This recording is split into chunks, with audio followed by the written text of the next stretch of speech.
EV9 national news కు స్వాగతం. ముందుగా హెడ్లైన్స్. ఉపరాష్ట్రపతిగా సిపి రాధాకృష్ణన్ ప్రమాణ స్వీకారం.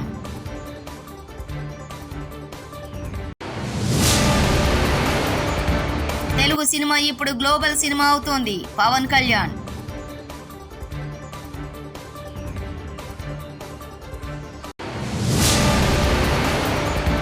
పవన్ సుగాలి ప్రీతికి న్యాయం, 30,000 మంది అదృశ్యం, సంగతి ఏమైంది?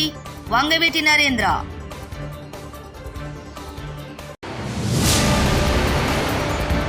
వచ్చేసరి మా కాంగ్రెస్ పార్టీ గెలుస్తుందో లేదో తెలియదు, నేను మళ్లీ గెలుస్తానో లేదో తెలియదు. జూపల్లి. భారతదేశం 15వ ఉపరాష్ట్రపతిగా సిపి రాధాకృష్ణన్ అధికారికంగా ప్రమాణ స్వీకారం చేశారు. రాజ్భవన్లో రాష్ట్రపతి ద్రౌపది ముర్ము ఆయన చేత ప్రమాణ స్వీకారం చేయించారు. ఈ కార్యక్రమానికి ప్రధానమంత్రి నరేంద్ర మోదీ, ఆంధ్రప్రదేశ్ ముఖ్యమంత్రి నారా చంద్రబాబు నాయుడు, డిప్యూటీ సీఎం పవన్ కళ్యాణ్, కేంద్ర మంత్రులు, రాజ్యసభ సభ్యులు, రాష్ట్రపతి కార్యాలయ అధికారులు హాజరయ్యారు. ఉపరాష్ట్రపతి రాధాకృష్ణన్ కు ఎన్డీఏ భాగస్వామ్య పక్షాలు అభినందనలు తెలిపారు. Yes, by law established, and that I will faithfully discharge the duty upon which I am about. Medical కాలేజీలపై లండన్ మెడిసిన్ వేసుకోకుండా మాట్లాడుతున్న జగన్ రెడ్డి. హోంమంత్రి వంగలపూడి అనిత మీడియా సమావేశం. ప్రజల్లో ఒక కన్ఫ్యూజన్ క్రియేట్ చేసే విధంగా అతని తాలూకా ప్రయత్నం చూస్తుంటే అది ప్రయత్నం మాత్రమే. ఎందుకంటే ప్రజలు కూడా చాలా క్లారిటీగా ఉన్నారు, ప్రజలు కూడా చాలా క్లియర్గా ఉన్నారు. ఎన్డీఏ పార్టీ పట్ల, ఎన్డీఏ కూటమి పట్ల నిబద్ధతతో పనిచేస్తున్నామన్న నమ్మకం ప్రజల్లో ఉంది. సో నేను ఈరోజు కూడా రావడానికి గల ప్రధానమైన కారణం ఏంటంటే, మొన్న మీటింగ్లో చూశాను ఒకసారి. ఓవరాల్గా చూస్తూ ఉంటే అతను ఏం మాట్లాడుతున్నాడంటే, అతగాడి హయాంలో సుమారుగా 17 మెడికల్ కాలేజీలు వచ్చేసినాయి. ఈ 17 మెడికల్ కాలేజీలు ఆ దారంటే వెళ్తుంటే సైడ్కి తిరిగి చూస్తే అక్కడ మెడికల్ కాలేజ్ కనిపిస్తే ఆహా అని చిన్న గ్యాప్ ఇచ్చి ప్రజలందరూ కూడా ఆశ్చర్యపోతున్నారట. అయితే ఆయన అన్న తర్వాత మేము కూడా ఒకసారి చూద్దాం ఈ 17 కాలేజీల్లో ఆహా అనేటంతగా ఎంత ఉన్నదా అని ఒకసారి చూసేసరికి ఒక్కసారి మీరు కూడా ఒకసారి చూడాలి. ఇక్కడ for example Madanapalle medical college అండి. ఇది మదనపల్లి మెడికల్ కాలేజ్కి సంబంధించి ప్రభుత్వ వైద్య కళాశాల బోర్డు అయితే మాత్రమే ఉంది. ఆహా అనడానికి బోర్డు ఉంది. సో ఇక్కడ ఫర్ ఎగ్జాంపుల్ ఇది మెడికల్ కాలేజ్ తాలూకా ప్రాంగణం కట్టడం. ఓకే, ఇక్కడ మనం ఏమనుకోవాలి? ఈ పిల్లర్ ఏమో ల్యాబ్ అనుకోవాలి, ఈ పిల్లర్ ఏమో రీడింగ్ రూమ్ అనుకోవాలి, లేదు అనుకుంటే ఈ పిల్లర్ ఏమో ఒక లైబ్రరీ అనుకోవాలి. అలా అనుకుంటేనే తప్ప ఇది మెడికల్ కాలేజ్ అన్న సంగతి మన ఎవరికి అర్థం కాదు. ఒకసారి మీరే చూద్దరు కానీ ఒకసారి ఇది మదనపల్లి మెడికల్ కాలేజ్. ఇక్కడ చూసి ఆగి ఆహా అనే వాళ్ళు ఎవరైనా ఉన్నారా? మీ బతుకు చెడ అనుకున్న వాళ్ళు ఎవరైనా ఉన్నారా అండి? సారీ టు సే, నేను కొన్ని పదాలు తప్పట్లా. ఎందుకనంటే ఏందండి ఇది అంటే, జగన్మోహన్ రెడ్డి మాయ చేస్తాడు, మంత్రాలు వేస్తాడని సంగతి తెలుసు, కానీ కట్టడమే లేకుండా ఇది కట్టడం ఉందని చెప్పి అది రోడ్డు మీద వెళ్తున్న వాళ్ళు ఆగి ఆహా అంటారు అంటే ప్రజలు ఏమైనా పిచ్చోళ్ళ? ఇది నిజంగా జగన్మోహన్ రెడ్డి ఆ రోజు మాట్లాడడం అన్నది నిజంగా చెప్పాలంటే ఒక రకంగా ఆయన గొయ్యి ఆయన తవ్వుకున్నట్టే. ఎందుకంటే 17 కాలేజీలు కట్టేసాము, 17 కాలేజీలు అడ్మిషన్స్ అయిపోతున్నాయి, మేము ఇలా చేసాము, ఇంతమంది ఏంటంటే ఇంకో మాజీ మంత్రి అంటాడు, ఆయనకి తెలుగు ఉండి మాట్లాడుతున్నాడు, తెలుగు లేక మాట్లాడుతున్నాడు తెలియట్లా. ఇంటికి ఒక వైద్యుడిని అందిద్దామని జగన్మోహన్ రెడ్డి అనుకున్నాడంట. ఇంటికి ఒక వైద్యుడిని అందిద్దామని జగన్మోహన్ రెడ్డి అనుకుంటే ఈ 17 కాలేజీల్లో ఇంకో మచ్చుతునక ఎక్కడంటే ఇది మార్కాపురం. జస్ట్ చూడండి ఒకసారి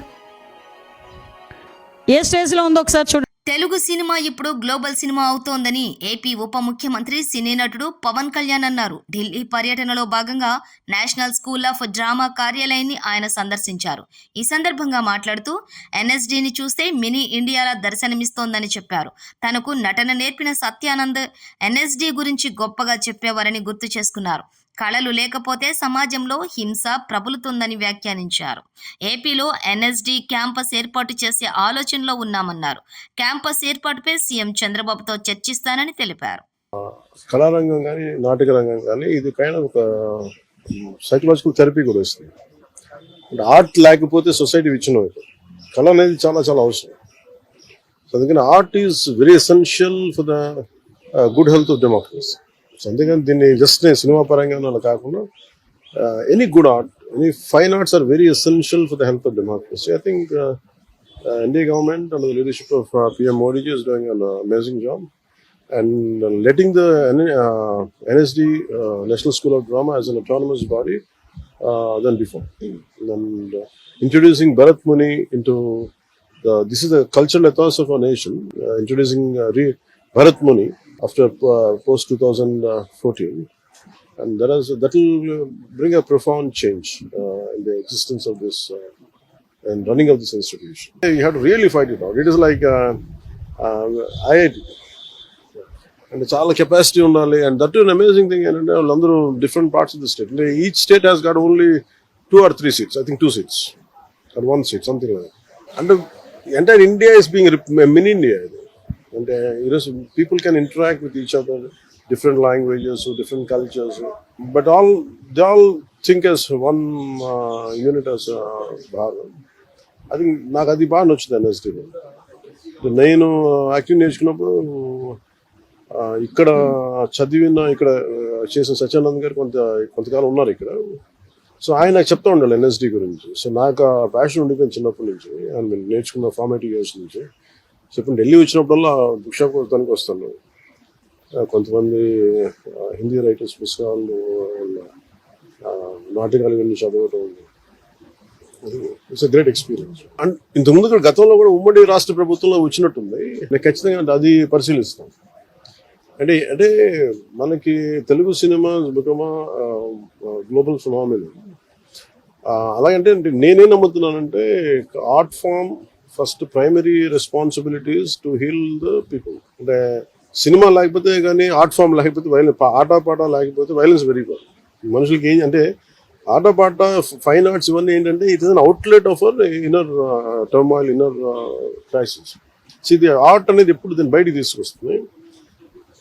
మేము ప్రత్యేకించి గ్లోబల్ ఫినామినన్ అయిపోయింది తెలుగు సినిమా. దానికి తగ్గట్టుగా టాలెంట్ కూడా పెరగాలి, కేబిలిటీస్ పెరగాలంటే. ఇప్పుడు చూడండి ఎన్ఎస్డి ఎక్కడెక్కడో మారుమూలల నుంచి they are able to pick. అలాగే మనకి ఆంధ్రప్రదేశ్ నలుమూలల నుంచి, ఇంక్లూడింగ్ ఐ ఫీల్ తెలంగాణ, డబ్బు అంటే 70% ఆఫ్ ది స్టూడెంట్స్ అందరూ కూడా ఒక గ్రేట్ బ్యాక్గ్రౌండ్స్, ఆర్థికమైన ఉన్నత స్థితిగతి నుంచి వచ్చిన వారు కాదు ఇక్కడంతా. అలాగే మనకు కూడా తీసుకురమ్మని చెప్తున్నాను కోర్స్ ఒకటి. దానికి కావాల్సిన ల్యాండ్ కూడా నేను ముఖ్యమంత్రి గారితో కూడా మాట్లాడతానని చెప్పాను. Sir I'm going to invite them official. Andhra Pradesh ప్రభుత్వం తరఫున ఇన్వైట్ చేసి ఒక ఎన్ఎస్డి క్యాంపస్ ఉంటే బాగుంటుంది. అలాగే నెంబర్ ఆఫ్ అంటే టాలెంట్ని గ్రూమ్ చేయడానికి చాలా అవసరం దొరుకుతుంది అనేది this what we should explore. చేతులెత్తేసిన జూపల్లి వచ్చేసారి మా కాంగ్రెస్ పార్టీ గెలుస్తుందో లేదో తెలియదు, నేను మళ్ళీ గెలుస్తానో లేదో తెలియదు.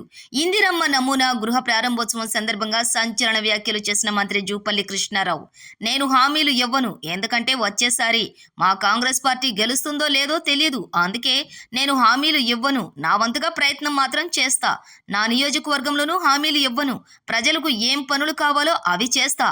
మంత్రి జూపల్లి కృష్ణారావు.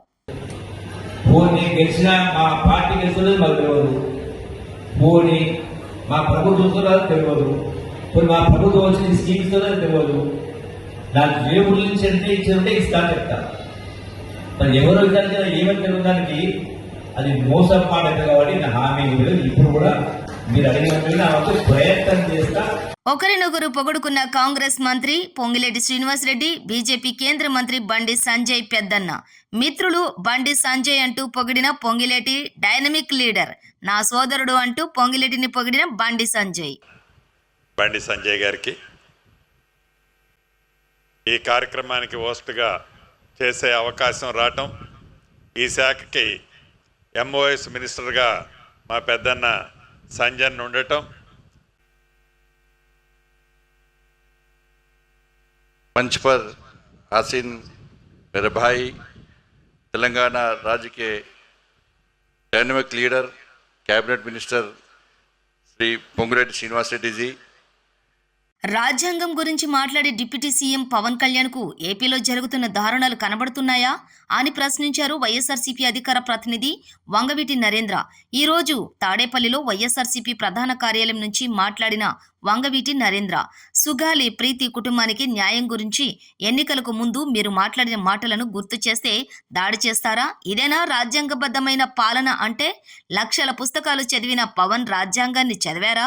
ఒకసారి చదివితే విషయాలు తెలుస్తాయి. లోకి వస్తే తీసుకొస్తామని చెప్పిన మాటని ఇదే గిరి గారు ఒక మీడియా మిత్రులు అడిగితే దానికి ఆయన చెప్పిన సమాధానం, ఎందుకు మరి పవన్ కళ్యాణ్ గారు ఏం చేస్తున్నారని అడిగారు. ఆయన చేసిన తప్పిదే.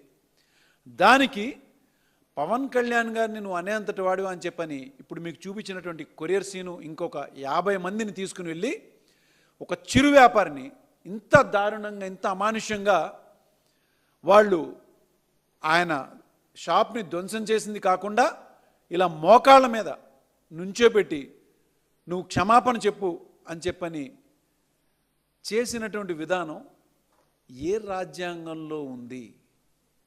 ఎందుకని ఏ రాజ్యాంగంలో ఉందని అంటున్నానంటే, ఇవాళ పొద్దున పవన్ కళ్యాణ్ గారు జగన్మోహన్ రెడ్డి గారు అసెంబ్లీకి వస్తారా, రావట్లేదా, బహుశా రావట్లేదండి అని చెప్పని మీడియా మిత్రులకి ఆయన చెప్పిన సమాధానం ఏంటంటే, ఓహో రావట్లేదా, ఆయనకి ఏ రాజ్యాంగం ఉందో బహుశా ఆయన అసెంబ్లీకి రావట్లేదని చెప్పాను. పవన్ కళ్యాణ్ గారికి నేను మీ ద్వారా ఒక చిన్న విషయాన్ని చెప్తున్నాను. ఏ రాజ్యాంగం ద్వారా ఇవాళ ఈ అరాచకం కానీ గతంలో ఎన్నో అరాచకాలు అధికారంలోకి మీరు వచ్చిన దగ్గర నుంచి ఇప్పటి వరకు జరిగినటువంటి ఎన్నో మేము విశాఖ వాసులం. హుద్హుద్ సమయంలో చంద్రబాబు అడ్మినిస్ట్రేషన్ చూసిన వాళ్ళం. నేపాల్లో చిక్కుకున్న మాకు నారా లోకేష్ ఫోన్ చేయగానే ధైర్యం వచ్చింది. ఒక 10 మంది కోసం ఏకంగా చార్టెడ్ ఫ్లైట్లో అరేంజ్ చేశారు అంటే మాటలు రావటం లేదు. థ్యాంక్స్ చెప్తూ ఉంటే ఇది మా డ్యూటీ అని చెప్పిన అధికార యంత్రాంగం ఆంధ్రప్రదేశ్లో ఉంది. తర్వాత ముక్తినాథ్ వెళ్ళాలని మేము పోఖ్రా అనే ప్లేస్లో మేము ఆగాం. పోఖ్రా అనే సిటీలో. పోఖ్రా సిటీ నుంచి మేము ముక్తినాథ్ వెళ్ళి రావాలన్నమాట. సో ముక్తినాథ్కి లగేజ్ అంతా తీసుకెళ్ళలేమని పోఖ్రా సిటీలో ఉన్న హోటల్లోనే మా లగేజ్ అంతా వదిలేసి ఓన్లీ 2 pairs ఆఫ్ డ్రెస్సెస్ అవి పట్టుకుని మేము ముక్తినాథ్ వెళ్ళాము.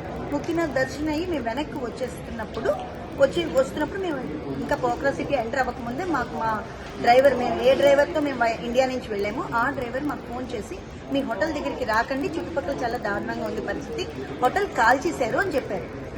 మేము నిజమని అనుకోలేదు, నమ్మలేదు. మేము హోటల్ని ఎవరు కాలుస్తారో అని అనుకున్నాం. కానీ మేము దిగేసరికి మేము వచ్చి మా వ్యాన్ మేము ఊర్లోకి ఇలా ఎంటర్ అయ్యాము. మేము ఏదైతే ముక్తినాథ్ వెళ్ళిన వ్యాన్ మా వ్యాన్ని అక్కడ ఆపేశారండి. రోడ్డు తోవంతా మొత్తం కాల్పులు జరుగుతున్నాయి. అంటే చాలా కాల్పులు జరిగాయి.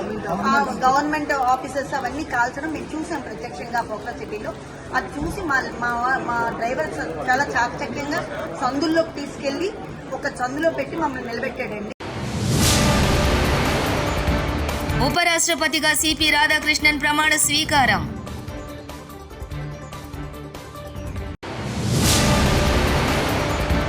తెలుగు సినిమా ఇప్పుడు గ్లోబల్ సినిమా అవుతోంది. పవన్ కళ్యాణ్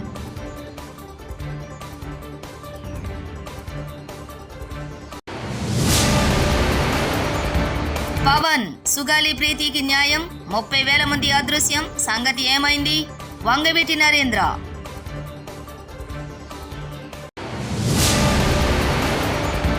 వచ్చేసరి మా కాంగ్రెస్ పార్టీ గెలుస్తుందో లేదో తెలియదు, నేను మళ్ళీ గెలుస్తానో లేదో తెలియదు. జూపల్లి.